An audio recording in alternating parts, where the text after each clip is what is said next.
C'est bien souvent dans le noir que l'on se raconte les histoires les plus effrayantes. À quelques mètres sous terre, les légendes landaises ont pu refaire surface. Créatures, fantômes et autres monstres se sont rassemblés le temps d'un après-midi dans la crypte archéologique du musée de Dax. En cette journée d'Halloween, plusieurs enfants se sont déguisés pour l'occasion et ont pu participer à une aventure proposée par le musée de Borda à Dax.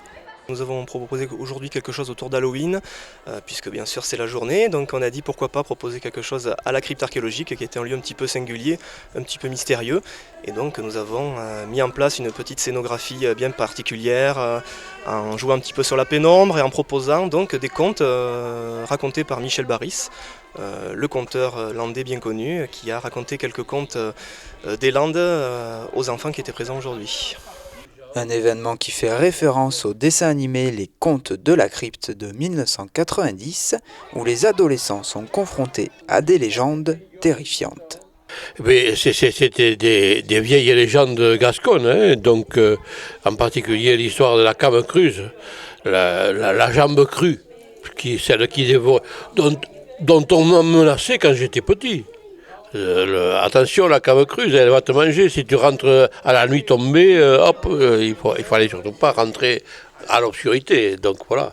Et à partir de là, il y a eu des tas d'histoires qui ont été racontées.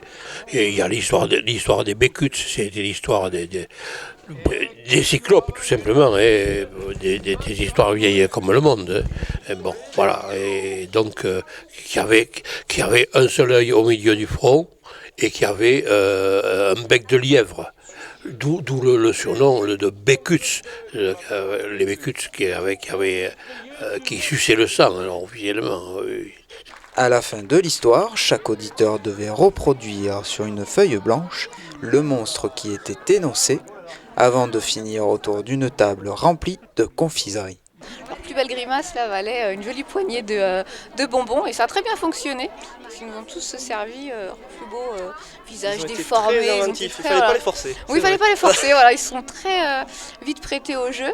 Et puis le goûter, voilà, c'était le petit clin d'œil à la fin pour qu'on puisse partager un moment encore avec les parents et manger, boire un petit jus d'orange. Voilà, c'est un moment convivial. Petite habitude quand on propose des animations pour les jeunes publics, on conclut toujours par un petit goûter, voilà, qui est assez convivial et voilà, et qui finit bien l'animation.